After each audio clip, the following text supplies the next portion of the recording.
The year was 1300. The Aztecs, originally a nomadic people who called themselves the Mexica, were looking for a new home in what is now Mexico. Their decision wasn't arbitrary. They were waiting for a sign. A divine one at that.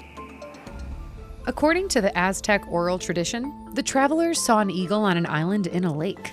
But this was no ordinary eagle. It sat on top of a cactus, clutching a snake in its beak.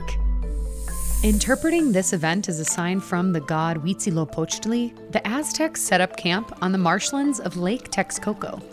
Here, they established Tenochtitlan, the capital of their empire. Tenochtitlan thrived for more than 200 years, housing some 400,000 people at its peak. From floating gardens to impressive architecture to freshwater aqueducts, the Aztec capital was a marvel of urban planning. If you'd visited Tenochtitlan at its height, you would have been awed by the Templo Mayor, a feat of engineering. A religious and cultural hub, the temple underwent at least 7 major expansions, becoming a stately landmark of the empire. All across the city, you'd find chinampas, which were built by inserting stakes into the lakebed and filling the gaps between them with mud and other materials.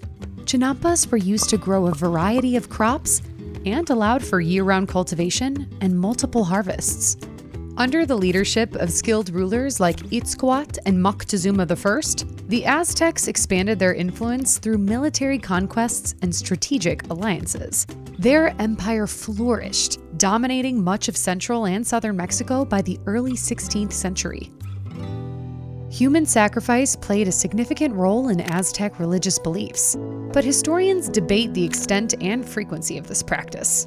Scholars generally agree that sacrifices were conducted to appease the gods, ensure fertility of the land, and commemorate important events. Victims, often prisoners of war, were ritually killed in elaborate ceremonies. Until 1519. That year, Spanish conquistador Hernán Cortés and his forces arrived in the Aztec capital. The invaders were initially welcomed by the Aztec leader Moctezuma II, who thought Cortés might be the god Quetzalcoatl.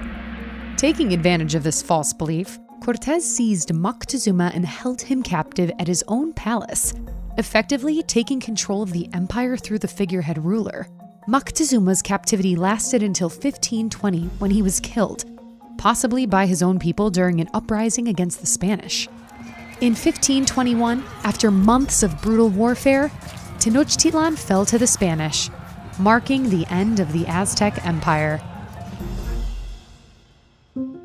The indigenous group's contributions to art, architecture, and language have shaped the landscape of the region.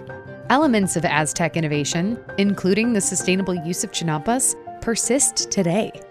You can even spot an eagle sitting on a cactus with a snake in its mouth on the Mexican flag.